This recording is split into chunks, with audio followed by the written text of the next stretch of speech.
Margaret Hale sat quietly at the edge of the grand reception hall, her hands folded carefully in her lap, as if she were trying to make herself invisible. The wedding celebration of her only granddaughter, Emily Carter, was unfolding in dazzling elegance around her. Crystal chandeliers shimmered above hundreds of guests, reflecting golden light across marble floors and towering flower arrangements that looked like they had been flown in from another world. Laughter echoed across the room, champagne glasses clinked together, and a live orchestra played a soft melody that floated through the air like perfume. Margaret felt completely out of place. Her gray coat rested over the back of her chair, and the modest burgundy dress she wore suddenly seemed painfully ordinary compared to the designer gowns surrounding her. At 76 years old, she had stopped caring about fashion long ago, but tonight was different. Tonight, she wished she looked like someone who belonged here. Instead, she felt like a stranger. Table 12 was tucked near the back of the ballroom, far from the dance floor, and even farther from the family tables. Most of the people seated nearby were distant acquaintances of the groom's family or business partners who barely knew one another. No one spoke to her. Margaret didn't complain. She had grown used to silence. Across the room, Emily laughed as she spun in the arms of her new husband, Daniel Whitmore. Her wedding gown shimmered under the lights, the delicate lace flowing behind her like a cloud. She looked radiant, confident, accomplished, and entirely at home in this glamorous world. She looked nothing like the shy little girl Margaret remembered. But when Emily tilted her head back and laughed, Margaret caught a glimpse of someone else. Her son. Thomas Hale. The same bright smile, the same gentle eyes. Thomas had been gone for 14 years now. A quiet murmur from the neighboring table drifted toward her. "Who's the older woman sitting alone over there?" someone whispered. Margaret pretended not to hear. Another voice answered. "That's Margaret Hale, the bride's grandmother." A pause. "Oh." Then a quieter voice said the words Margaret had heard many times before. "The grandmother who is never around." Margaret kept her gaze fixed on the dance floor, her expression calm and unchanged. Anyone looking at her might have thought she hadn't heard a thing. But inside, something twisted sharply in her chest. The grandmother who is never around. If only they knew. If only anyone in this glittering room understood the cost of that absence. Margaret watched Emily dancing, surrounded by friends, colleagues, and the powerful family she had married into. Daniel's parents stood proudly nearby, greeting guests like royalty receiving their court. The Whitmores were known throughout Boston, wealthy investors with connections stretching across universities, hospitals, and political circles. It was a world Margaret had never belonged to, and yet, in ways no one here understood, she had helped build the very future Emily now enjoyed. A waiter approached politely. "Would you care for champagne, ma'am?" Margaret shook her head with a gentle smile. "No, thank you." The young man nodded and moved on. Alcohol wouldn't help tonight. It wouldn't erase 15 years of memories. It wouldn't soften the ache of watching her granddaughter celebrate a life built partly on sacrifices no one would ever acknowledge. Emily was 27 now, a respected surgeon in one of Boston's top hospitals, a rising star in her field. Everyone praised her brilliance and dedication. Few people asked how she had managed to afford the best medical school in the country. Fewer still knew the answer. Margaret adjusted the silver bracelet on her wrist, the only piece of jewelry she had kept after selling nearly everything else. A soft voice interrupted her thoughts. "Mrs. Hale?" Margaret looked up. Emily stood beside the table. For a moment Margaret forgot how to breathe. Her granddaughter was even more beautiful up close. The delicate veil rested over her shoulders, and the soft glow of happiness lit her entire face. "Emily," Margaret said quietly, "you look wonderful." Emily smiled politely. "Thank you for coming." The words were kind, but formal, the kind someone might say to a distant relative or a family friend. Margaret nodded. "I wouldn't have missed it." Emily shifted slightly, glancing toward the head table where her mother stood watching. Victoria Ale. Thomas's widow. Her posture was elegant and controlled as always. Emily cleared her throat. And thank you for the wedding gift. Margaret forced a warm smile. It had taken 6 months of careful budgeting to write that check. But compared to everything else she had given, it was nothing. Emily hesitated. Well, I should get back. Of course. Emily turned and walked away, disappearing into the crowd before Margaret could say anything more. Margaret watched her go. Behind Emily, Victoria leaned toward another guest and whispered something with a faint smile. Margaret didn't hear the words, but she knew the tone. Victoria had always been careful with her reputation, careful with the stories she told. And over the years, one story had been repeated often enough that everyone believed it. Margaret Hale had withdrawn from the family after Thomas's death. She had chosen distance.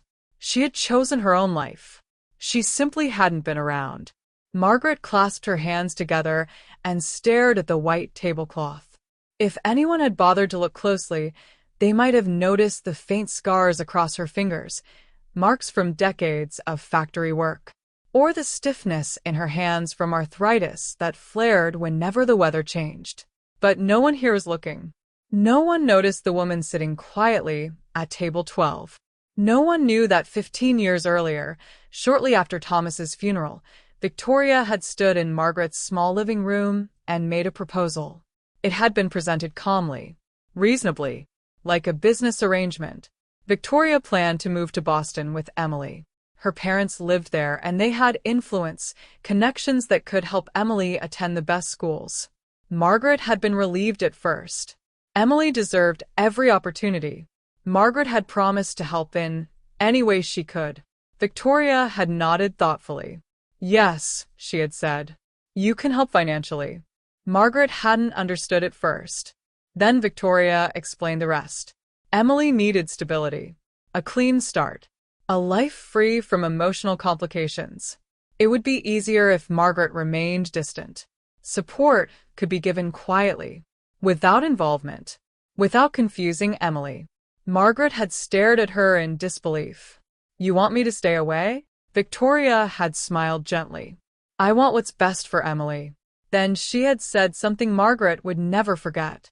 Thomas would want her future protected. Margaret had agreed that day. Because Thomas was gone.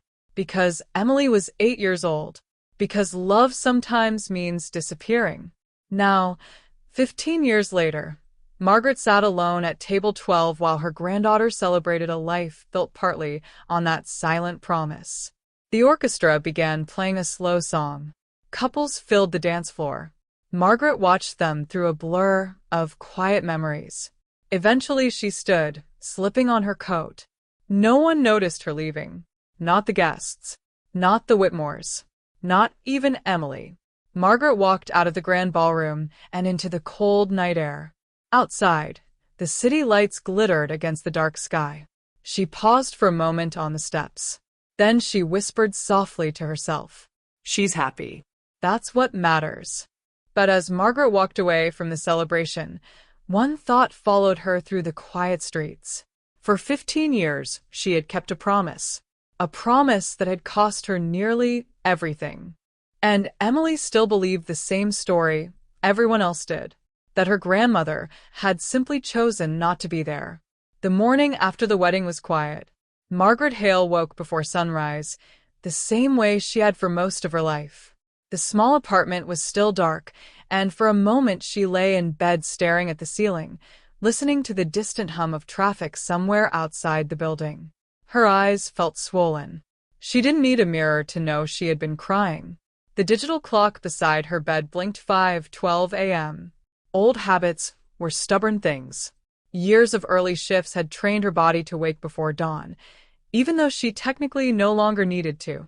Still, she sat up slowly, rubbing the stiffness from her joints before reaching for her robe. The apartment was small but tidy. Margaret moved carefully through the narrow hallway and into the kitchen where pale morning light filtered through thin curtains. The linoleum floor creaked faintly beneath her slippers. She turned on the coffee maker and waited. The smell of fresh coffee filled the room, warm and familiar. It was one of the few small comforts she allowed herself. Margaret carried her mug to the table and sat down slowly. Across from her stood the refrigerator, its door covered with photographs. Emily's entire life lived there in snapshots. Elementary school pictures, high school graduation, college acceptance, medical school. Margaret had received most of the photos in envelopes weeks after the events had already happened, sometimes months later. But she had framed them all anyway, because they were the only way she could watch her granddaughter grow up. Margaret reached out and touched one photo gently. Emily in a white lab coat. Her first day of medical school. Margaret remembered that day very clearly, not because she had been there, but because that morning she had signed the first tuition payment. $48,000. Margaret had stared at the number on the invoice for a long time before writing the check. She had already sold the house by then, the house where Thomas had grown up. Every wall still held memories. The kitchen doorway still had pencil marks measuring Thomas's height as a boy. Selling it had felt like erasing the last pieces of her son's childhood. But the money had paid for Emily's first year of medical school. Margaret took a slow sip of coffee. 15 years. 15 years of quiet work. After selling the house, she had moved into a small rental apartment and returned to work. At 62 years old, most people her age were enjoying retirement. Margaret had taken 3 jobs. Morning shifts at a grocery store, evening cleaning offices downtown, and sewing repairs on weekends for a local tailor. Her arthritis had begun around that time. The pain in her hands grew worse each winter, but she ignored it. Every paycheck went toward one thing: Emily's future. Over the years, the payments had grown larger. College tuition, housing, books, residency expenses, even travel for conferences. The total amount had long ago climbed into the hundreds of thousands. But Margaret never once considered stopping, because every payment felt like keeping a promise to Thomas. A memory surfaced suddenly. Emily calling her during her second year of medical school. Margaret could still hear the excitement in her voice. "Grandma, I got a research grant." Margaret had smiled through the phone. "That's wonderful, sweetheart." Emily had continued happily. "Mom says Gary helped connect me with the right people." Gary, Victoria's second husband, a wealthy real estate developer who had entered Emily's life 5 years after Thomas died. In Emily's version of the story, Gary's connections had opened many doors. Margaret had never corrected her.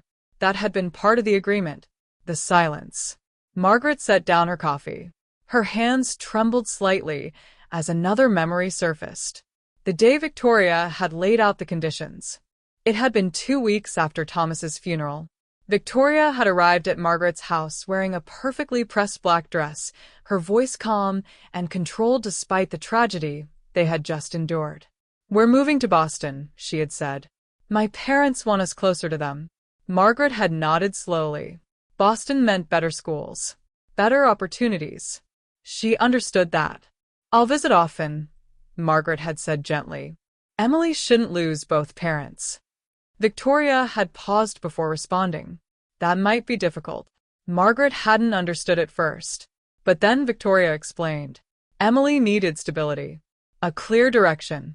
She couldn't be caught between different influences or emotional complications. Margaret could help financially. In fact, Victoria encouraged it. But it would be better if Margaret stayed in the background.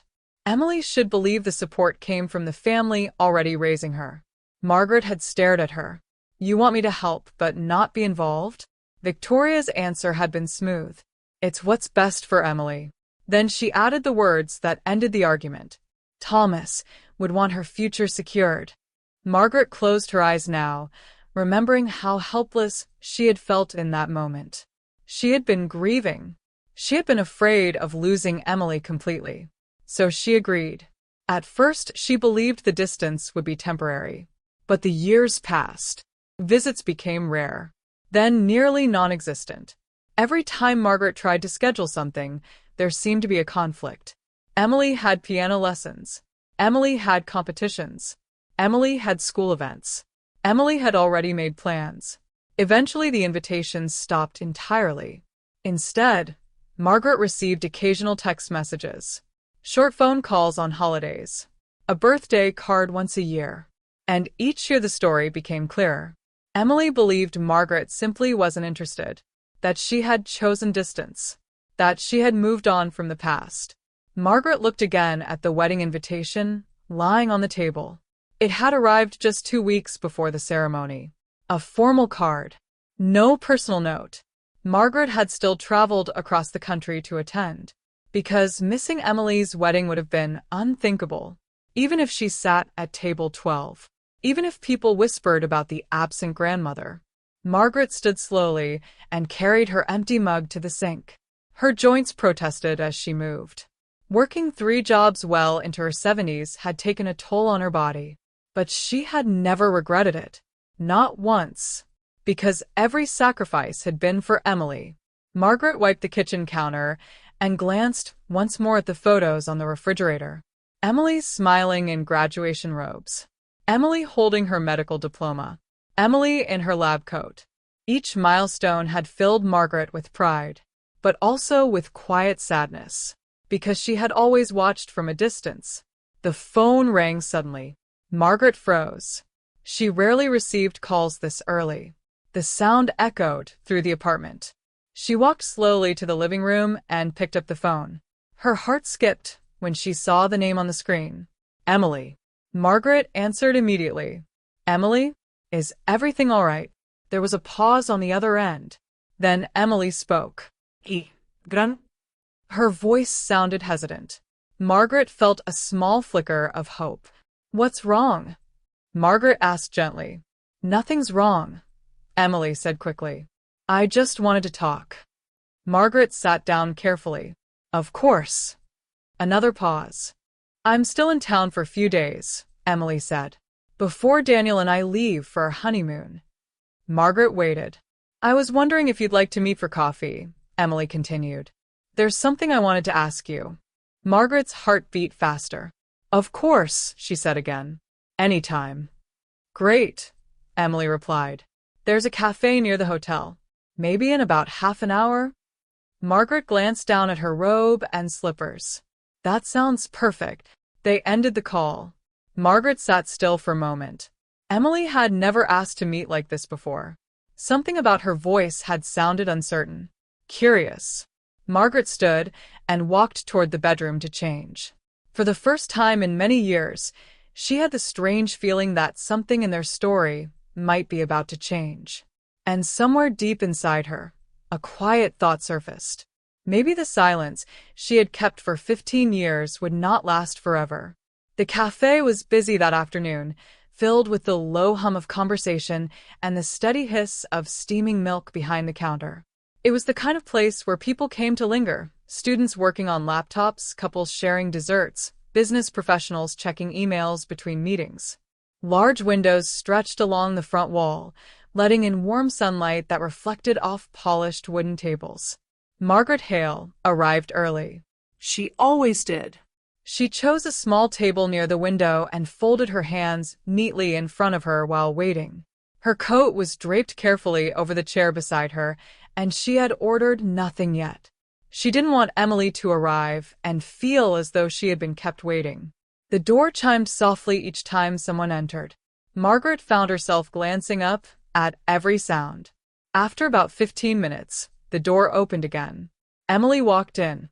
Even dressed casually, she carried the same polished confidence she had displayed at the wedding.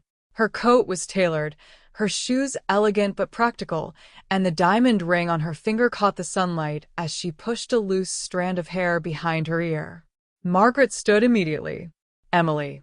Emily smiled, though there was a nervousness behind it. Verma. She stepped forward and gave Margaret a quick hug. It was brief but genuine, and for a moment Margaret felt something warm settle in her chest. They sat down across from one another. A waitress approached and took their order, coffee for Margaret, an elaborate latte for Emily topped with delicate foam art. For a few moments they made small talk. Emily asked about Margaret's flight home plans. Margaret asked about the honeymoon. But there was something else in the air, something unspoken that both of them seemed aware of. Emily kept turning the diamond ring on her finger slowly, as though gathering courage. Finally, she looked up. "Grandma, can I ask you something?" Margaret nodded calmly. "Of course." Emily hesitated. "After the wedding, Mom mentioned something." Margaret felt a small knot form in her stomach. "Oh." Emily leaned back slightly. "She said you were upset about where you were seated at the reception." Margaret blinked. "Upset?" Emily nodded. "She told me you expected to be seated at the family table. And when you weren't, you got offended and left early." Margaret stared at her for a moment. Then she gave a soft, tired smile. "No, sweetheart." "That's not true." Emily frowned slightly. "It isn't." Margaret shook her head gently. "I was just happy to be invited." Emily studied her face carefully. "But you did leave early." Margaret wrapped both hands around her coffee mug, letting the warmth seep into her fingers. "I'm not as young as I used to be," she said with a small laugh. "Late nights tire me out." Emily nodded slowly, though it was clear she wasn't entirely convinced. For a moment they sat in silence again. Then Emily leaned forward. "There's something else I've always wondered about." Margaret's heart beat a little faster. "What's that?" Emily's voice softened. "Why weren't you around more when I was growing up?" The question hung in the air between them. Margaret had imagined this moment many times over the years. Sometimes in anger, sometimes in sadness, sometimes late at night when sleep wouldn't come. But now that the question had finally been asked, she found herself struggling to find the right words. "What did your mother tell you?" Margaret asked carefully. Emily shrugged.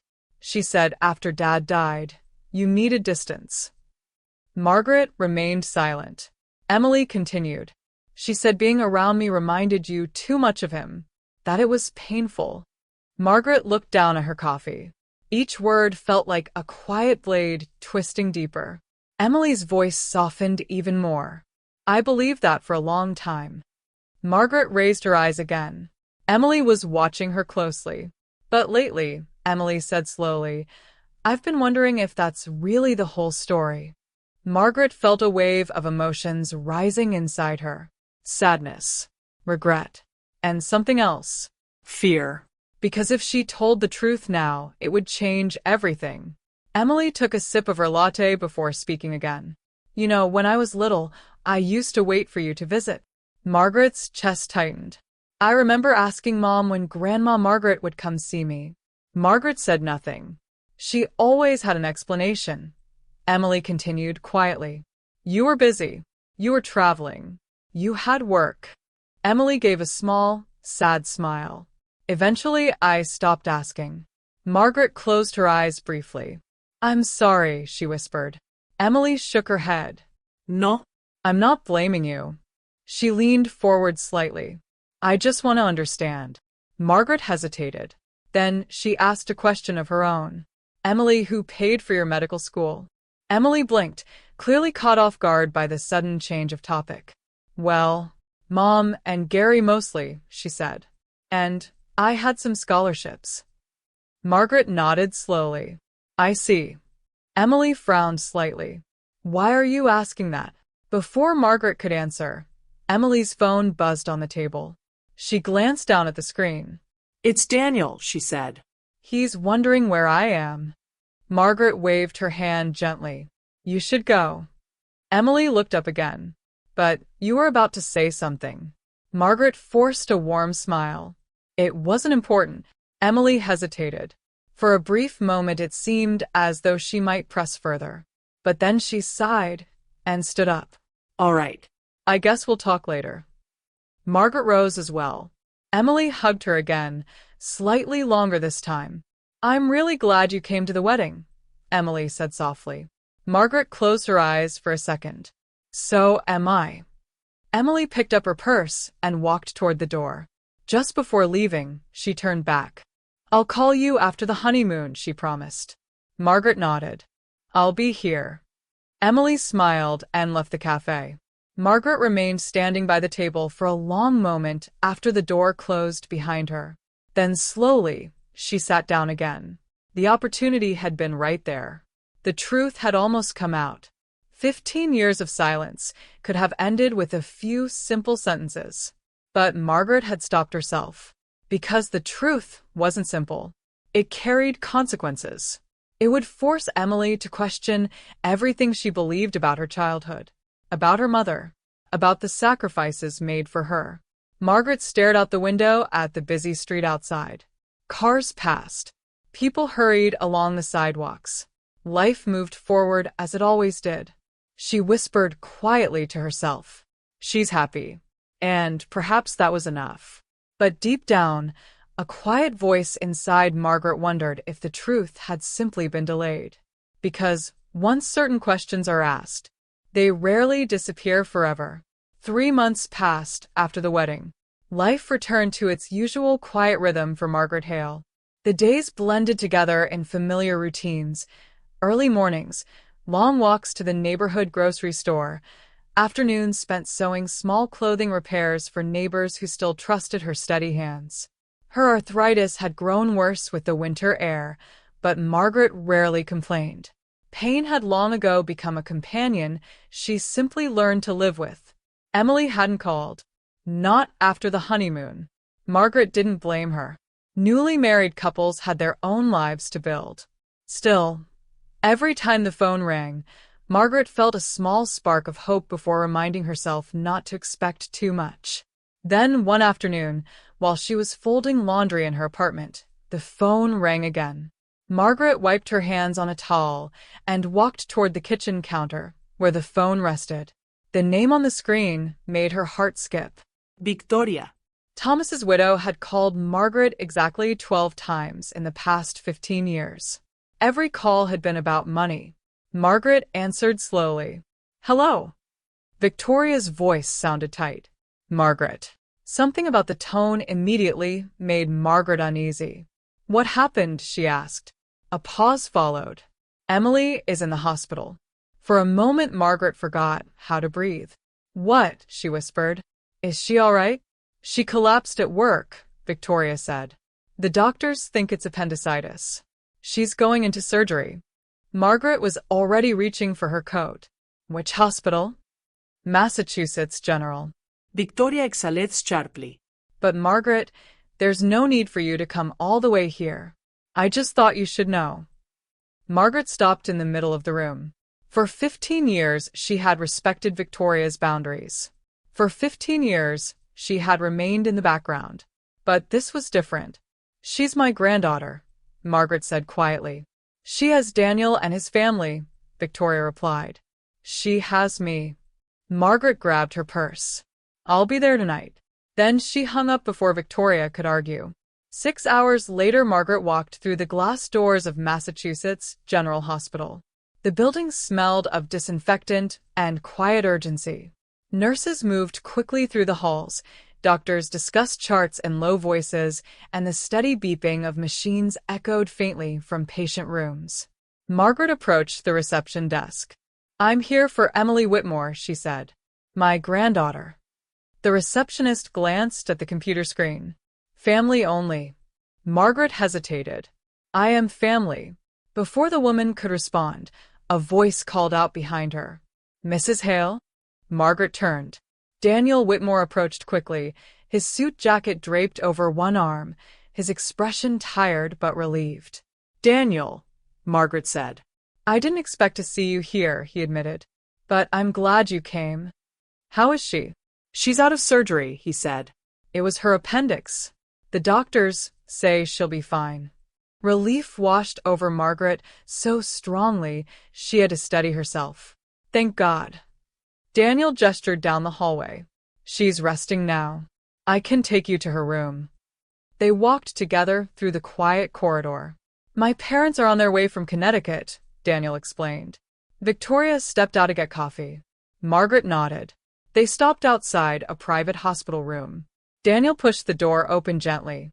Emily lay in the bed, pale but peaceful, her dark hair spread across the pillow. And 4-line ran from her arm, and a monitor beside the bed blinked steadily. Margaret's chest tightened. For a moment, Emily looked like the small child she used to be. Daniel's phone buzzed. I need to take this, he said. Work. Margaret nodded. He stepped outside. Margaret moved closer to the bed and gently took Emily's hand. I'm here, sweetheart, she whispered. A sharp voice suddenly cut through the room. What are you doing here? Margaret turned. Victoria stood in the doorway holding a paper coffee cup, her expression stiff. I told you there was no reason to come. Margaret remained calm. She's my granddaughter. Victoria walked into the room. After 15 years of barely being involved, suddenly you rush across the country? She said coldly. Margaret felt irritation stir for the first time in years. I came because she's hurt. Victoria placed the coffee cup down. She has family already. Am I not family? Margaret asked quietly. Before Victoria could respond, Emily stirred. Her eyes fluttered open. Mom. Victoria immediately moved to the bedside. I'm here, sweetheart. Emily blinked slowly, then noticed Margaret standing nearby. Grandma? Margaret stepped closer. How are you feeling?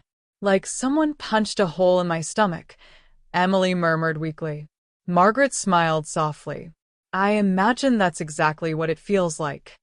Emily looked confused. How did you know I was here? Your mother called me. Emily frowned slightly. You flew all the way from Arizona? It didn't matter, Margaret said. What mattered was seeing you. A nurse entered briefly to check Emily's vitals, then left. Margaret stepped aside toward a small table where Emily's belongings had been placed in a hospital bag. A folder partially stuck out. The top page carried a familiar university logo. University of Pennsylvania School of Medicine. Margaret pulled the paper slightly free. Her breath caught. It was a tuition receipt. 5 years old. And printed clearly near the bottom. Paye, Margaret Halle. Her heart began pounding. Why would Emily have this? She was never supposed to see those records. What are you looking at? Victoria had noticed. Margaret quickly tried sliding the paper back into the folder. But Victoria stepped forward and grabbed it first. Her eyes scanned the page. The color drained from her face. Emily noticed immediately. What's wrong? Victoria forced a quick smile. Nothing. Daniel re-entered the room. What's going on? Emily looked between them. Then she saw the paper in Victoria's hand. Mom, what is that? Victoria hesitated. It's nothing important. Daniel leaned slightly closer. $43,000, he said slowly. That's not nothing. Emily reached out. Let me see. Victoria didn't move. Emily's voice grew firmer. Mom. Reluctantly, Victoria handed her the paper. Emily studied it carefully. Her brow furrowed. Then she looked up. Her eyes moved slowly toward Margaret. Grandma. Margaret's heart raced. Why is your name on my medical school tuition receipt? The room went silent. Daniel folded his arms.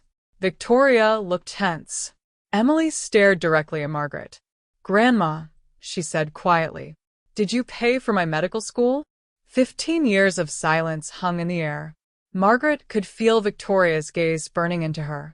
A silent warning. A reminder of their agreement.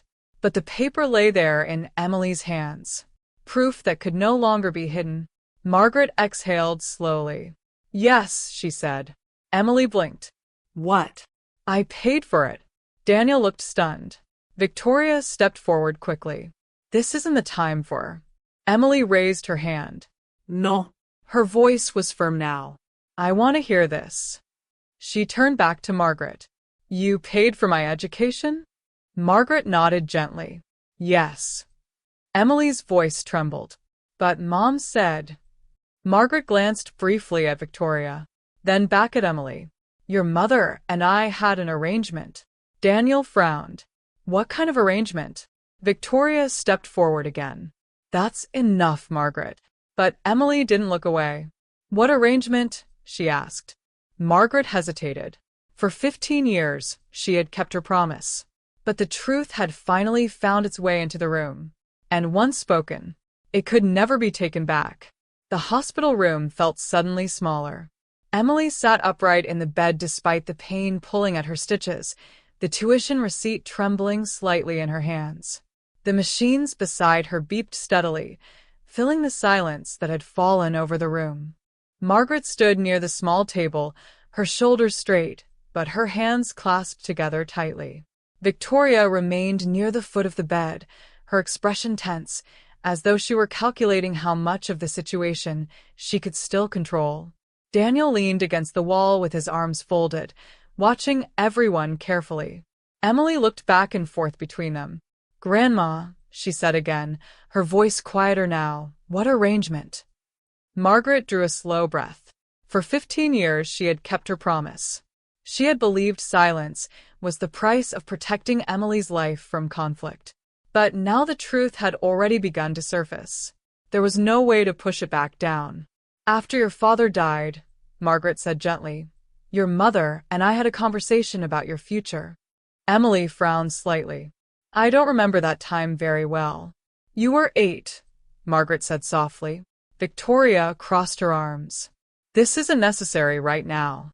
Emily didn't look away from Margaret. "Yes, it is." Margaret nodded. "Your mother planned to move to Boston," she continued. "Her parents lived there. They had connections, opportunities. She believed it would give you the best chance to succeed." Emily glanced at Victoria. "That part one, no." Margaret continued. "I promised I would help however I could." Emily looked at the paper again. "But why didn't I know about it?" Margaret hesitated. "Because helping came with conditions." Victoria's voice cut sharply through the room. "Margaret." But Margaret continued. "Your mother believed it would be easier for you if I stayed in the background." Emily's eyes widened. "What does that mean?" Margaret spoke calmly, though her voice carried the weight of 15 silent years. "It meant I could support you financially, but I wouldn't be involved in your life very much." The words settled heavily in the room. Emily turned slowly toward her mother. "Mom, is that true?" Victoria's jaw tightened. "You're misunderstanding." Daniel spoke quietly from the wall. "It doesn't sound like a misunderstanding." Victoria shot him a look but said nothing. Emily's voice trembled. "So Grandma paid for everything, but I wasn't supposed to know?" Margaret nodded gently. "I never wanted you to feel obligated to me." Emily shook her head in disbelief. "But I thought—" She stopped, then whispered, "I thought you didn't want to see me." Margaret's heart cracked. That was never true. Emily's eyes filled with tears. "All those years, every time I asked Mom why you didn't visit." Victoria spoke quickly. "You were grieving. You needed space."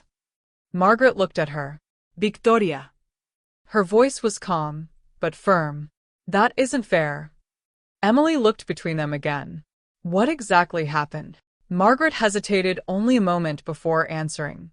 "Your mother told me that if I wanted to help pay for your education, it would be better if I stayed distant." Emily stared at Victoria. "You said that?" Victoria's composure finally slipped. "I was trying to protect you," she said defensively. "From what?" Emily asked. "From emotional complications," Victoria replied. "You had already lost your father. You needed stability." Emily shook her head slowly. "So, instead you let me believe my grandmother didn't care about me?" "I never said that," Victoria insisted. "You didn't have to," Emily replied quietly. Daniel stepped forward now. "Can I ask something?" he said. Everyone turned toward him. "How much did you actually contribute?" he asked Margaret.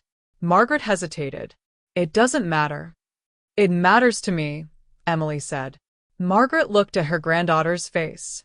Then she answered honestly. "Everything." Emily blinked. "What do you mean?" "Your tuition," Margaret said quietly. "Your housing." "Books."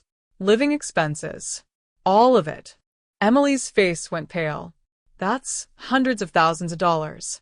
Margaret nodded. "I sold my house," she said simply. "The one your father grew up in. And I went back to work." Emily stared. "At 62? Margaret gave a small shrug. "I had time." Emily's voice broke. "How many jobs?" Margaret answered softly. 3. Silence filled the room again. Daniel exhaled slowly. You worked 3 jobs for 15 years to pay for Emily's education? Margaret nodded. And you agreed to let someone else take the credit? He asked. Yes. Daniel shook his head slightly in disbelief. Emily wiped tears from her cheeks. Why would you do that? Margaret stepped closer to the bed. Because I loved you. Emily began crying openly now. All my life, I thought you stayed away because you didn't want to be part of my life. Margaret squeezed her hand. I stayed away because it was the only way I was allowed to help. Emily turned toward her mother again. How could you do that? Victoria looked shaken now. You don't understand how difficult things were after your father died. Emily's voice sharpened.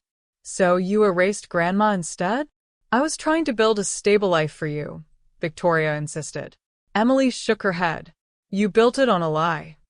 The room went quiet again. Margaret could see the exhaustion on Emily's face, the shock, the years of misunderstanding crashing down all at once. Daniel spoke gently. I think Emily needs rest. He looked at Margaret.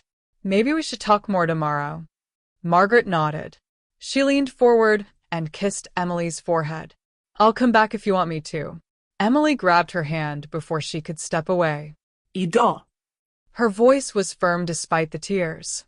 We have 15 years to talk about. Margaret smiled softly. I'd like that. She walked toward the door.